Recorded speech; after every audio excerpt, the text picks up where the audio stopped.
রামকৃষ্ণ মিশনে যেমন স্বামীজি বলেছিলেন 200 টাকা 500 টাকা 1000 টাকার জন্য রাতের অন্ধকারে যে মেয়েটা পর্দার আড়ালে গিয়ে নিজের অঙ্গের কাপড়টা সরিয়ে দেয় অভাবের তাড়নায়, সমাজ তাকে বেশ্যা বানিয়ে দিয়েছে, সমাজ তাকে পতিতা বানিয়ে দিয়েছে, সমাজ তাকে ঘৃণিতা বানিয়ে দিয়েছে। মনে রাখবে, শুধু ওরা বেশ্যা নয়, অনেকগুলো পয়সার বিনিময়ে একজনের সম্পত্তি যে ঠকিয়ে নেয় সেও একটা বেশ্যা। মানুষ হয়ে মানুষের ক্ষতি যে চাইবে সেও একটা বেশ্যা। অনেকগুলো টাকার বিনিময়ে 2 নম্বরই কাগজে সই করে দেয় যে সেও একটা বেশ্যা। সমাজে ভালো কাজ হলে যে বাধা দেয় সেও একটা বেশ্যা। সবার শেষে বললেন যে যার যাকে ভালো লাগে ঈশ্বর ভজন করে, ঈশ্বর ভজন করতে কেউ যদি কাউকে বাধা দেয় সে সব থেকে বড় বেশ্যা। এত সহজ নয়, এত সহজ নয়। সব সময় মনে রাখবেন, জগতে যাই কিছু করুন না কেন জীবনের লক্ষ্য বস্তুটাকে সবসময় ঠিক রাখতে হয়। ঘোড়া নাকি সব থেকে জোরে দৌড়ায় শুনেছি, বলতে পারে? ঘোড়া কোনোদিন নিজের লক্ষ্যে গিয়ে পৌঁছতে পেরেছে কি? পারেনি। মালিক যেখানে বলে সেইখানে দাঁড়িয়ে পড়তে হয়। তাহলে আমাদের মনে হয় নাকি আমাদের মালিক আমাদের ছোটাচ্ছে, সংসার সমুদ্রের মাঝে দাঁড়িয়ে আমরা ছুটে যাচ্ছি ঘোড়ার মতো, যেইখানে থামিয়ে দেবে আমাদের থেমে যেতে হবে, জীবন শেষ। পৃথিবীতে 2 জন লোককে রাগাতে নেই, এক হচ্ছে ডাক্তার আর এক হচ্ছে ভগবান। ভগবান যখন রেগে যায় বলে ডাক্তারের কাছে যা, ডাক্তার যখন রেগে যায় বলে উপরে চলে যা। হ্যাঁ, মানুষ যখন সরি বলে ঝগড়া শেষ, ডাক্তার যখন সরি বলে জীবন শেষ। যাবেন কোন দিকে? শিশুর দেখি যে লক্ষ্য মাতৃদুগ্ধ পানে, মাতালের লক্ষ্য শুধু মদের সন্ধানে, বানরের লক্ষ্য শুধু ফলেরই বাগান, শকুনের লক্ষ্য শুধু ভাগাড়ের সন্ধান, শিয়ালের লক্ষ্য মরা নিয়ে টানাটানি,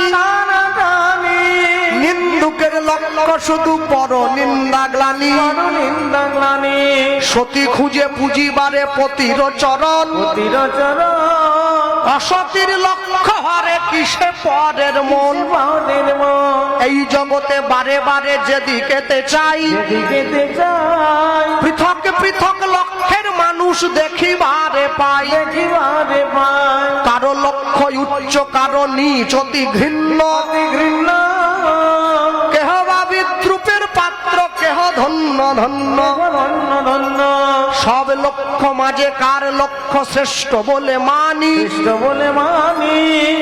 যার লক্ষ্য আমার রাধা গোবিন্দের রাঙা চরণ দুখানি। নিতাই গৌর প্রেমানন্দে হরিব চরণ দুখানি।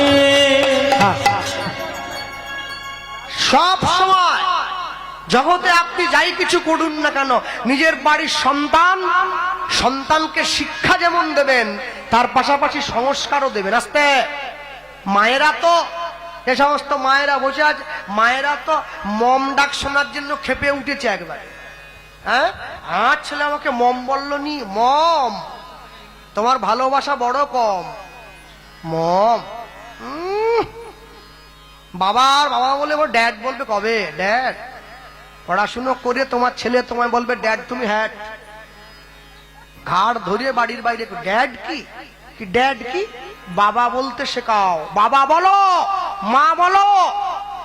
সকালবেলা উঠে গুড মর্নিং নয় হরে কৃষ্ণ বলতে শেখাও, জয় নিতাই বলতে শেখাও, রাধে রাধে বলতে শেখাও, বাড়ির বড়দের পায়ে হাত দিয়ে প্রণাম করতে শেখাও। সংস্কার দাও। রামের চরিত্র পড়াবে, রাবণের চরিত্র পড়াবে, রাবণের চরিত্র পড়িয়ে শিক্ষা দেবে। কেন? রাবণের মতো অত বড় ভিলেন সে পর্যন্ত বুদ্ধি বার করে নিল কি করে ভগবানের চরণ পেতে হয়। সীতাকে যদি তুলে না আনতো রাম কি যেত নাকি? বুদ্ধি করে নিয়েছে তো। এমনি একটা ছেলে মেয়ের মধ্যে অনেকগুলো ভালো গুণ থাকতে পারে, একটা খারাপ গুণ থাকলে সমস্ত ভালো গুণগুলো নষ্ট হয়ে যায়। খারাপ গুণটা কি জানেন? সেটা হচ্ছে অসৎ সঙ্গ।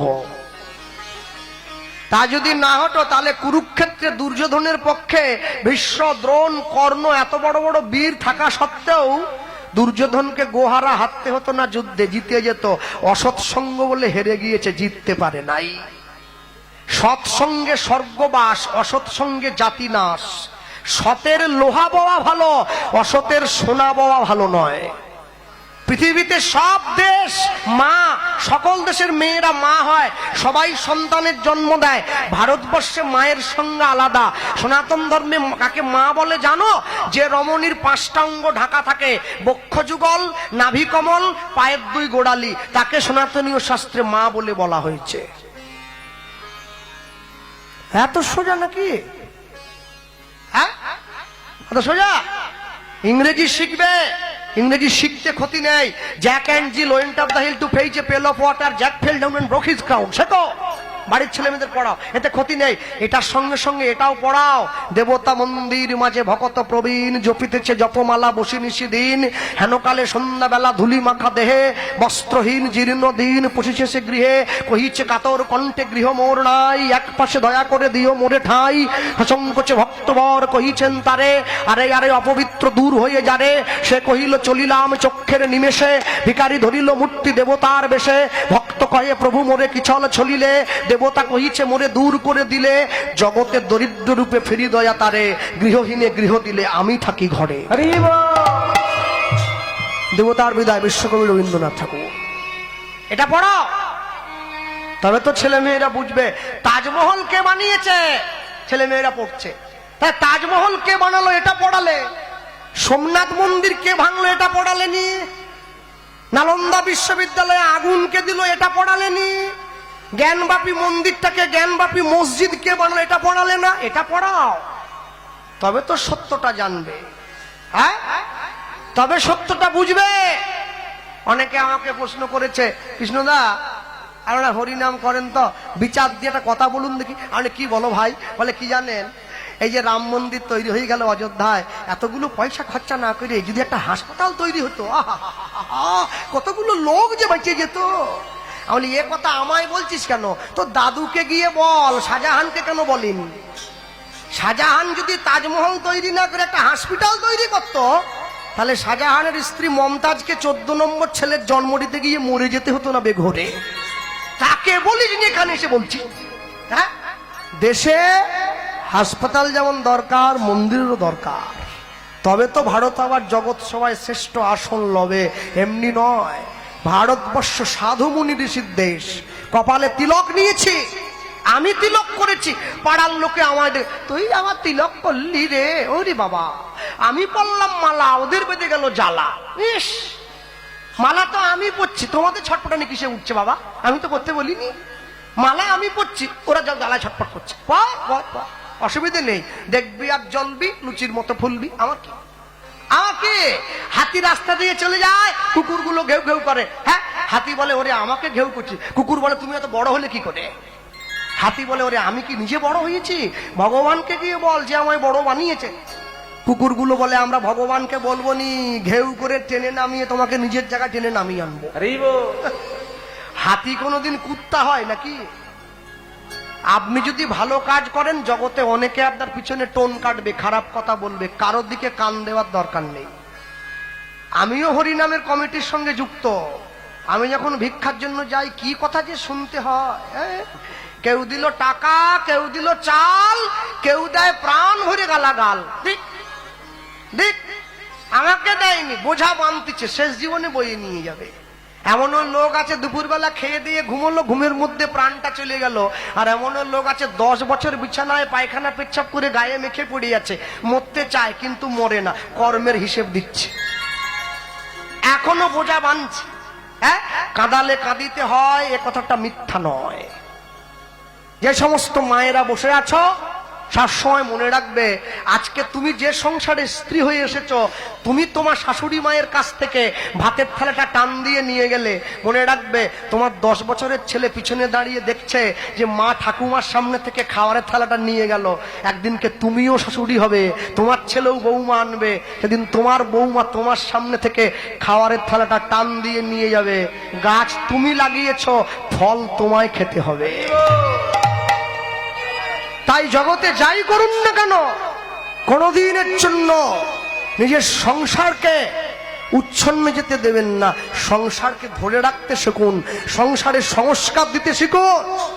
অবসর সময় ফালতু তর্কে না গিয়ে বাড়িতে বসে মায়েরা এক মুঠো করে চাল নিয়ে হরিনাম মহামন্ত্র বলে চালের দানাগুলো কৌটোর মধ্যে ভরে রাখুন।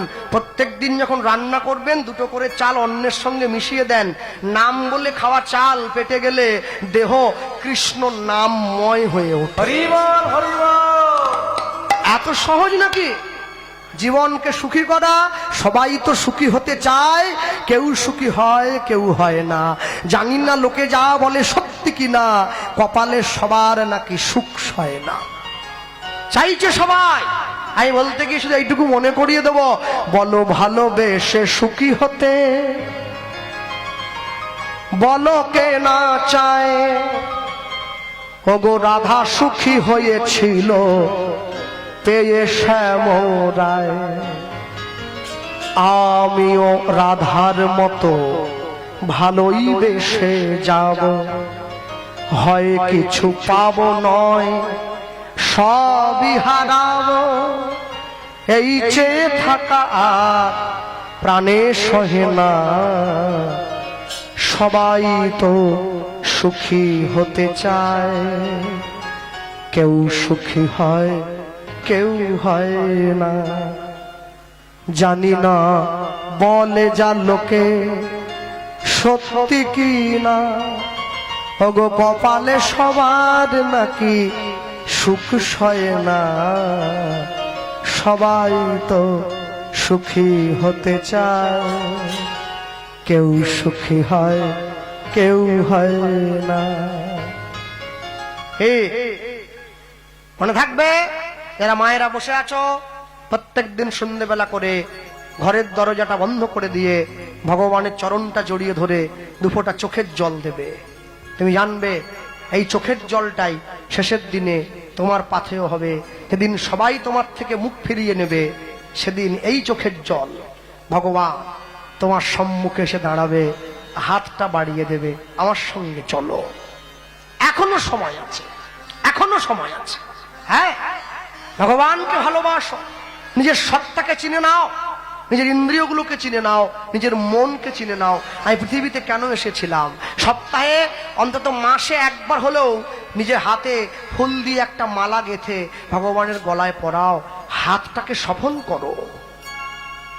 একবারের জন্য হলেও নিজের চোখ থেকে তার জন্য জল ফেলবে, চোখ সফল হবে। একবারের জন্য হলো মুখ দিয়ে তার নাম করবে, মুখ সফল হবে। এই দেহটা তার চরণতলে গড়াগড়ি দেবে, যাতে এই দেহটা নিয়ে তুমি পুনরায় আসতে পারো। হ্যাঁ, সংসারের জন্য করে গেলে তুমি যার জন্য মর ভেবে, সে কি তোমার সঙ্গে যাবে? তুমি যার জন্য মর ভেবে,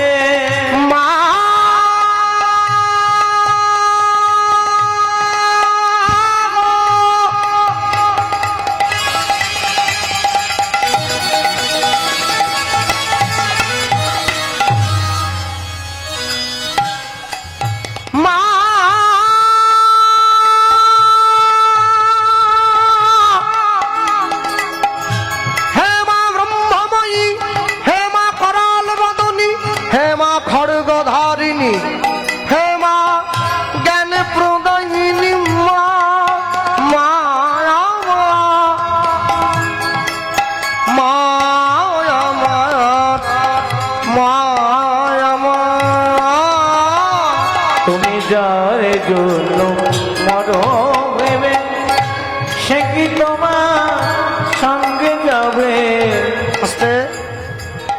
আমি আসরে আসার সময় দেখছিলাম তোমাদের এই মেলায় একটা দোকান বসেছে। কি দোকান জানো? ট্যাটু করার দোকান। ট্যাটু ট্যাটু সূচ দিয়ে ছবি আঁকে। আমি অনেক মায়েদেরকে অনেক মেয়েদেরকে দেখেছি হাতে করে, পিঠে করে, এইখানে করে। আচ্ছা বলো, তুমি যে জায়গায় ছবিটা আঁকালে তোমাকে তো ওই জায়গাটা লোকের সামনে দেখিয়ে চলতে হবে, তা লজ্জা করে না?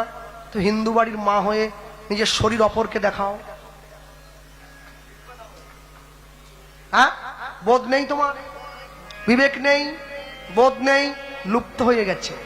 মুসলমান বাড়ির 10 বছরের মেয়ে বোরখা পরে চলে, চোখ দুটো বেরিয়ে থাকে। হিন্দু বাড়ির 25 বছরের মেয়ে একটা প্যান্ট পরেছে, 30 জায়গায় ছেঁড়া আছে। ও কি প্রমাণ করতে চাইছে? প্যান্টটা পরে আমি শিক্ষিত না শিক্ষিতর বেশে অশিক্ষিত? তুমি যার জন্য মরো ভেবে সে কি তোমার সঙ্গে যাবে। আমি ভেবেছিলাম ওই লোকটাকে বলবো, মানে দোকানদারটাকে, যে ভাই পিছনের পিছনে যে ব্যানারটা দিয়েছো লিখে রাখো, এখানে শরীর দেখানোর কাজ যত্ন সহকারে করা হয়। দেখো ফেস্টুন দাও, লোক বুঝবে। সেই প্রেয়সী দেবে ছড়া, ঘরে অমঙ্গল হবে বলে। অবশ্যই প্রিয় সে দেবে ছড়া, ঘরে অমঙ্গল হবে বলে। ভেবে দেখ মন কেউ কারো নয়, মিছে ভূমণ্ডলে ভুলো না দক্ষিণা কালী কালী, বদ্ধ হয়ে মায়া জালে। উলুধ্বনি নিতাই গৌর হরি বল। মিছে ভ্রমণান্তরে ভেবে দেখ মন কেউ কারো নয়। দিন 2-3 জন্য ভবে তোমায় কর্তা বলে সবাই মানে। দিনে 2-3 জন্যে ভাবে। হ্যাঁ, আস্তে আস্তে কীর্তন করে আসর থেকে নেমেছি। অনেক মানুষই আসে, কেউ 2 টাকা দেয়, কেউ 10 টাকা দেয়, কেউ 50 টাকা দেয়। আর একজন লোক 100 টাকা দিয়েছে সেফটি পিনে করে, দিয়ে কি বলছি জানেন? আরে বলো যা গরম পড়েছে না, জীবনটা চলিয়ে গেল। আমি বুঝে নিয়েছি, কি বলুন তো, হারটা আমাকে দেখাচ্ছে, যা গরম পড়েছে না, জীবনটা চলিয়ে গেল। মানে হার করেছে, সোনার হার দেখাচ্ছে আমাকে। আমি বলি কোনটার গরম, হারের গরম না ওয়েদারের গরম? দুটোই দুটোই দুটোই। আরে শোনো, হার তো দূরে থাক, কোমরের ঘুমসি পর্যন্ত কেটে নেবে বৌমা। যখন মরে চিত হয়ে পড়ে থাকবে না, তোমার পা ধরে হাত ধরে, বাবা কোথায় চলে গেলে, বাবা কোথায়, আংটি খুলে নিচ্ছে। সংসারের ভালোবাসা দিন 2-3 জন্যে ভাবে উলুধ্বনি বলে সবাই মানে। সেই কর্তারে দেবে ফেলে কালা কালের কর্তা এলে। সেই কর্তারে দেবে ফেলে কালা কালের কর্তা এলে। ভেবে দেখ মন কেউ কারো নয়, মিছে ভূমণ্ডলে। ভেবে দেখ মন কেউ কারো নয়, নিতাই গৌর হরি বল।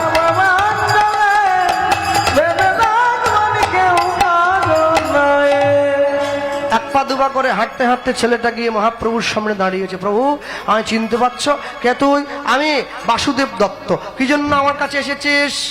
কেন এলাম জানো? কলিযুগের মাটিতে দাঁড়িয়ে কলিযুগের মানুষের অন্যায় পাপ তাপকে আমি আমার কাঁধে নেওয়ার জন্য তোমার কাছে এসেছি। মহাপ্রভু বলে দিচ্ছে কি, 100 মানুষ বধ করিলে যেই পাপ হয়, এক গাভী বধে জীবের তত পাপ কয়। 100 গাভী বধ করিলে যত পাপ হবে, এক নারী বধে জীবের তত পাপ কবে। 100 নারী বধ করিলে যেই পাপ হয়, এক ব্রাহ্মণ বধে জীবের তত পাপ কয়। 100 ব্রাহ্মণ বধ করিলে যেই পাপ হবে, এক বৈষ্ণবে বধে জীবের তত পাপ কবে। 100 বৈষ্ণবে বধ করিলে যেই পাপ হয়, এক ব্রহ্মচারী বধে তত পাপ কয়। 100 ব্রহ্মচারী বধে যেই পাপ হবে, এই পাপ হবে, এক সন্ন্যাসী বধে তত পাপ কবে। কত পাবে কবে, শুনিয়া এই পাপের কথা প্রভু বলে তাই, প্রভু বলে তাই, 100 পাপ সম্পূর্ণ হইলে মনুষ্য জীব পঙ্গু হয়ে যায়, পঙ্গু হয়ে যায়, 1000 পাপ করিলে বোবা হয় তবে, বাবা হয় তবে, 10,000 পাপে জীব করেনে বধির হয়ে রবে, অধীর হয়ে রবে, 1,00,000 পাপ করিলে তবে চোখে অন্ধ হয়, অন্ধ হয়, 5 কোটি পাপে জীব মায়ায় পড়ি রয়, মায়ায় বটি নাই, 5 কোটি পাপ করিলে মায়েরাই অপুত্র করবে, অপুত্র করবে, 8 কোটি পাপে জীবের মাথায় বজ্রাঘাত হবে, বজ্রাঘাত হবে, কেমনে হইবে বল মোদের পাপ বিমোচন। পাপ বিমোচন। জগতে কোনো ওষুধ নাই, একটাই ওষুধ, নিশি দিশি করো সদা নাম সংকীর্তন, নিশি দিশি হরি হরি বল। অগো নিশি দিশি করো সদা নাম সংকীর্তন, অগো নিশি দিশি করো সদা নাম সংকীর্তন, অগো নিশি দিশি করো সবাই নাম সংকীর্তন, নিশি দিশি করো সবাই নাম সংকীর্তন, অগো নিশি দিশি সবাই নাম সংকীর্তন। যে এই কথা বললো, মহাপ্রভু সঙ্গে সঙ্গে দাঁড়িয়ে বলে উঠলো, বাসু আমি তোকে পাপ দিতে পারি, কিন্তু তার আগে আমারও একটা শর্ত আছে। কি শর্ত? তোকে একটা বিয়ে করতে হবে। হ্যাঁ, বিয়ে? হরিনাম কৃষ্ণ নাম বড়ই মধুর, যে জনা কৃষ্ণ ভজে সে বড় বোকা। চতুর চতুর। যেই মহাপ্রভু বলেছে বিয়ে করতে হবে, ছেলেটা বলছে বিয়ে আমি করব, মেয়েটা তোমায় দেখে দিতে হবে। হ্যাঁ, আরে আমার বিয়ের জন্য মেয়ে তো মা দেখেছে, তোর জন্য তাহলে বিয়ে হলো না। যেই সঙ্গে সঙ্গে বলেছে, মহাপ্রভু প্রত্যেক দিন দেখতে পেল শিবার সঙ্গনে কীর্তন হয়ে যাওয়ার পরে একটি মেয়ে শিবার সঙ্গনের দরজাটা পরিষ্কার করতে আসে। হ্যাঁ, সেই মেয়েটির সঙ্গে বাসুদেব দত্তের 4 হাত এক করে দিয়েছে। হ্যাঁ, এখন তো বিয়ে আর বিয়ে নাই, এখন তো বিয়ে একবার ইভেন্টে পরিণত। ইভেন্ট, আজ মেহেন্দি, কালকে সঙ্গীত, কালকে নাক পোড়ানো, কালকে চুল পোড়ানো। ও সারা ভাদ্র মাসেও বিয়ে হয়ে যাচ্ছে। ভাদ্র মাসে বিয়ে, আশ্বিন মাসে ডিভোর্স। কি করবে? সকালবেলা বলে আই লাভ ইউ, বিকেল বলে হেট ইউ, হয়ে গেল। সময় বুঝে করো চাষ, ফসল ফলবে 12 মাস। না বুঝে করলে চাষ, একবারে সর্বনাশ। ছাগল দিয়ে কি ধান মাড়ানো হয়? ওই জন্য গরু দরকার হয়। যাকে তাকে দিয়ে যে জায়গায় তুলে, যাকে যে জায়গায় খাটে, কেউ বা মাঠে, কেউ বা ঘাটে, কেউ রাজপাটে। ওই খাটে কি কুবজা খাটে? যে খাটে রাধা রানী খাটে। সবার জন্য সব জায়গা নয়। বিয়ে হয়েছে, ফুলসজ্জার ঘরে বসে আছে বাসুদেব দত্ত। পদ্মাবতীর কাছে গিয়ে বলে উঠলো, শোনো পদ্মা, কি আজ আমাদের ফুলসজ্জা? হ্যাঁ, মানুষ যেদিন ফুলের উপরে ঘুমায় সেদিন তার ফুলসজ্জা হয়। হ্যাঁ, ফুল যেদিন মানুষের উপরে ঘুমায় সেদিন তার অন্তিম সজ্জা হয়। কি তাই না? আজ আমাদের বিয়ে হয়েছে, ফুল দিয়ে বিছানা সাজানো আছে, আমি ফুলের উপরে ঘুমলাম, আমার ফুলসজ্জা হবে। আর যেদিন আমি চির ঘুমিয়ে থাকবো, ফুলগুলো আমার উপরে ঘুমিয়ে থাকবে, আমার অন্তিম সজ্জা হবে। তুমি কোনটা চাও বলো? তুমি কোনটা চাও? পদ্মাবতী আমাদের বাড়ির মেয়ে বৌদের মতো বোকা নয়, এত বোকা নয়। কি বলছে? আমি চাই ফুলটা মালা হয়ে তোমার গলায় থাকুক, দুজনকেই পাবো, তোমাকেও পাবো, ফুলটাকেও পাবো। শোনো, আমি কিন্তু প্রত্যেকদিন চলে যাবো শিবাসঙ্গনে হরিনাম গাইতে, তুমি কিন্তু আমায় বাধা দিও না। বলে না না, নববিধা ভক্তির প্রথমে হচ্ছে শ্রবণম, কীর্তন শ্রবণ করো। তুমি এসে আমায় বলবে, আমি শুনবো, দুজনে মিলে তার চরণে জায়গা করে নেবো। চলে যায়। পরের দিন সকালবেলা শুয়েছে, বাসুদত্ত প্রসাদ পেয়েছে, স্নান করে প্রসাদ পেয়ে শুয়েছে, ভগবানের নাম গাইছে। পদ্মাবতী স্বামীর চরণের কাছে বসে আছে। কি বলছে? মুরারি মুকুন্দ জগদানন্দ, কৃষ্ণ নামের বর্ণে বর্ণে সুধা ঝরে। মুরারি মুকুন্দ তাই গৌর হরি বল। কৃষ্ণ নামের বর্ণে বর্ণে সুধা ঝরে। মুরারি মুকুন্দ জগদানন্দ, কৃষ্ণ নামের বর্ণে বর্ণে সুধা ঝরে। মুরারি মুকুন্দ জগদানন্দ কৃষ্ণ নামের বর্ণে বর্ণে সুধা ঝরে দয়াল শিরোমণি করুণার খনি দয়াল শিরোমণি করুণার খনি সে যে দয়াল শিরোমণি করুণার খনি দয়াল শিরোমণি করুণার খনি আছো বিশ্বময় চরাচরে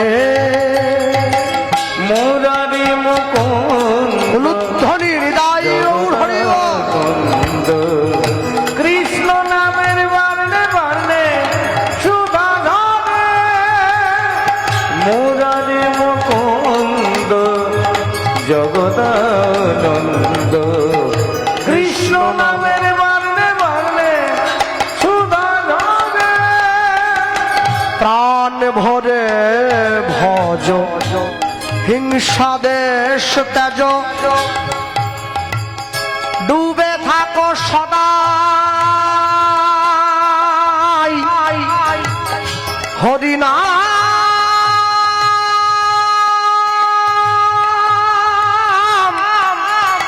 সুধা মাঝে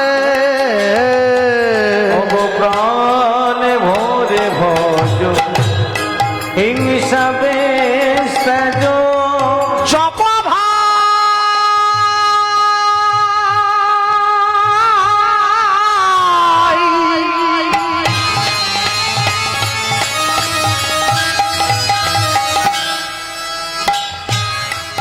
নাম জপ ভাই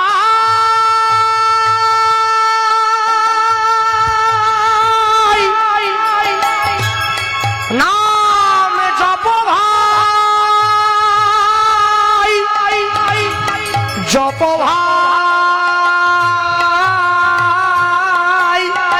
নাম জপ ভাই নাম জপ ভাই নাম জপ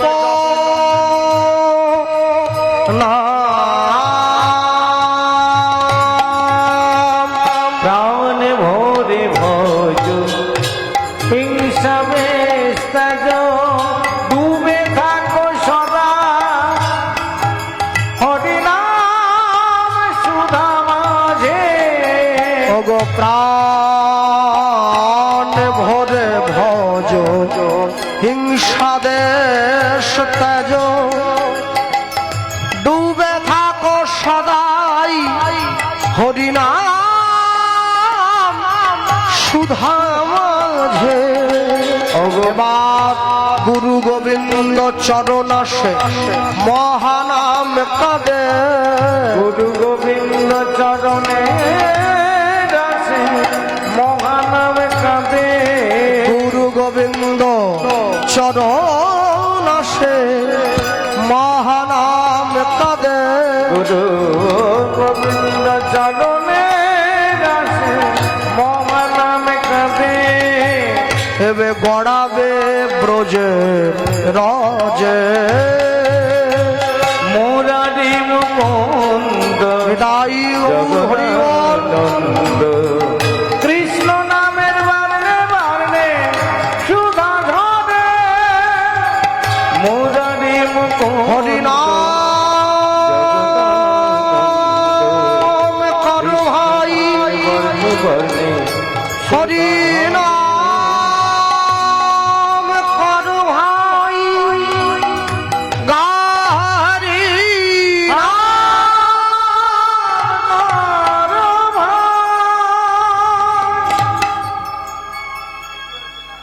দশে পাঁচে মিলি নিজ দুয়ারে বসিয়া কীর্তন করিবে সবে হাটে তালি দিয়া খোল খরতাল কিচ্ছু দরকার নেই তালি দিয়ে করবে আর এই যে আমাদের পরে যে তোমরা রাসলীলা শুনবে এটা যেখানেই আমার রাসের পূর্বে কীর্তন হয় আমি সব জায়গাতেই বলি আজকে সমাজের চাহিদা অনুযায়ী, গ্রামের মানুষের ইচ্ছা অনুযায়ী যারা কীর্তন করে থাকে রাস, তাদের গাইতে হয়, কেন সকলের ইচ্ছা পূরণ করতে হয়। আর গ্রামের মানুষ যারা, তাদের ইচ্ছা পূরণ করতে হয়। কিন্তু যারা গাই আমরা রাস, আমরাও জানি, আর যিনি গাইবেন তিনিও জানেন। আপনারা অনেকে জানেন না। সব থেকে আশ্চর্য কি জানেন? রাস কীর্তন আমাদের গাওয়াও নিষেধ, আমাদের শোনাও নিষেধ। বিশেষ করে মেয়ে মানুষ তো খবরদার রাস গাইবে না, একদম নয়। হ্যাঁ, চলুন আমার মেদিনীপুরে, আমার গ্রামে, আপনাদের এখান থেকে অনেক বড় হরিবস, 7 দিন কীর্তন, ডেইলি 4টে করে কীর্তনিয়া থাকে, কিন্তু আমরা রাস করাই না। রাস কারা গাই জানেন? রাস গাইবে কারা? মঠের সাধু যারা, বড় দাড়ি আছে, বড় জটা, বিয়ে করেনি, সংসার ত্যাগী, গেরুয়া পোশাক পরে। এই যে আমার আগে যে গাইছিল প্রেমানন্দ, ও আমার বন্ধু বান্ধব সম্পর্কে হয়, ওর অধিকার রাস গাওয়া, কেন ওর সংসারে ঢোকেনি, ও সর্বত্যাগী সাধু, ওর কোনো সাংসারিক চাহিদা বাসনা নেই, ও গাইবে। শুনবে কে? ওরই মতো সাধু যারা। নবদ্বীপে রাস হয়, বৃন্দাবনে হয়, মন্দিরের দরজা বন্ধ করে দিয়ে, মাইক বন্ধ করে রাস হয়, শুধুমাত্র সাধুরা শুনবে। কেন জানো? রাস কীর্তন শুনতে গিয়ে যিনি গাইছেন তিনি পবিত্র মনে গেয়ে চলে যাচ্ছেন। তারা শুনছে, তারা যদি শুনতে গিয়ে একটুখানিও নিজেদের দিকে টেনে নেয়, দেহের দিকে টেনে নেয়, অপরাধ কোনোদিন কমাতে পারবে না। খুব সাবধান, খুব সাবধান। দুটো জিনিস, একটা হচ্ছে রাস আর একটা নৌকা বিলাস। খুব ভেবেচিন্তে গাইতে হবে, ভেবেচিন্তে শুনতে হবে। হ্যাঁ, কেন জানে? দেখবেন যখন রাস কীর্তনে মিলন হয় জাগরণের পূর্বে, মিলন পদে বলা আছে, 100 কোটি গোপী লইয়া রাস বিলাস, আনন্দে নৃত্য করে গোবিন্দ দাস। শেষ পদ রাসের, দেখবেন উনি গাইবে, আমার পরে যিনি গাইবেন রাস শেষের দিকে গাইবেন। আচ্ছা বলবেন, লক্ষ্য রাখবেন, হ্যাঁ আপনারা তো মানে গানটা শোনেন না, শুধু এটা দেখেন না, এরকমটা দেখবেন, খোল খোল জামা খোল, প্যান্ট খোল, বাজিয়া খোল, সব একবারে ওইগুলো দেখার জন্য মানুষ বসে আছে। কি বলছে কীর্তনীয় ওগুলো শোনে না। হ্যাঁ, আচ্ছা বলুন, 100 কোটি গোপী লইয়া রাস বিলাস, আচ্ছা 100 কোটি গোপী আস্তে টুংটুং করে, কথা বলছিস টুংটুং, যখন বাজাবার দরকার তখন বাজাবেন, এখন বাজাচ্ছে, দেবো পয়সা বস। হ্যাঁ, অসময়ে টুংটুং করলে আমার বড্ড বিরক্ত লাগে। 100 কোটি গোপী লইয়া রাস বিলাস বলতে পারেন? 100 কোটি গোপী বৃন্দাবনে দাঁড়াবার জায়গা আছে কোথাও? 100,000-এ 1 লাখ, 100 লাখে 1 কোটি, 100 কোটি। গোটা ভারতবর্ষের জনসংখ্যা 140 কোটি। মহাজন লিখছে 100 কোটি গোপী লইয়া রাস বিলাস। কোথায় এবার দাঁড়ালো, কোথায় এবার নাচলো, আর নাকি যতগুলো গোপী অতগুলো কৃষ্ণ হয়ে গেছে। কি খেলা, মামাবাড়ির আবদার নাকি? হ্যাঁ, ওইটুকুনি জায়গা, অতগুলো গোপী। রাসমঞ্চ কোনটা জানেন? দেখবেন যারা নামের মালা জপ করে না, নামের ঝোলা, কটা কাঠি আছে মালা জানেন? 108টা কাঠি আছে, 108। একটা বড় কাঠি থাকে, ওকে সুধন্যার মুন্ড বলে বলে। ওই মালাটাকে সুন্দর করে যদি মেঝেতে রেখে দেওয়া হয়, ওই মালার মাঝখানের যে অংশটা, ফাঁকা অংশটা, ওইটাই রাসমঞ্চ, ওটাই রাসমঞ্চ। হ্যাঁ, যদি নাম শ্রবণ কেউ করতে পারে, আস্বাদন করতে পারে, সে নিজের দেহের রাসমঞ্চে গোবিন্দকে দেখতে পাবে। এইখানে গিয়ে রাসনৃত্য হবে। বৃন্দাবনের রাসনৃত্য মানে ওই বৃন্দাবনের রাসনৃত্য নয়। এই জায়গাগুলো বুঝে আপনারা শুনবেন, হ্যাঁ, অনুভব করবেন সবসময়। ভক্তমণ্ডলী, ভক্তিমতী মায়েরা, কেন জানে? আমি সবসময় বলি, 25 টাকার পুণ্য কিনতে এসে 50 টাকার পাপ কিনে নিয়ে বাড়ি যাওয়ার দরকার নেই। দেখেন না, এক ধরনের বাদাম বিক্রি হয় মেলাঘাটে, উপরে শক্ত খোলাটা থাকে, বালিতে নেড়ে বিক্রি করে, খোলাটাকে ফাটিয়ে ভেতরে বাদামটা খেতে হয়। আচ্ছা, সবগুলো বাদাম কিন্তু সমানভাবে ভাজা হয় না, কোনোটা একটু কাঁচা কাঁচাও থাকে, ওটাকে একটু জোরে মারতে হয়। তা আপনি কি ভাবছেন যত মানুষে কীর্তন শুনতে এসেছে সবাই কি হরিনামের গঙ্গায় সমানভাবে ডুব দেয় নাকি? একটু কম ডুবও দেয়, ওদেরকে একটু জোর করে ডোবাতে হয়।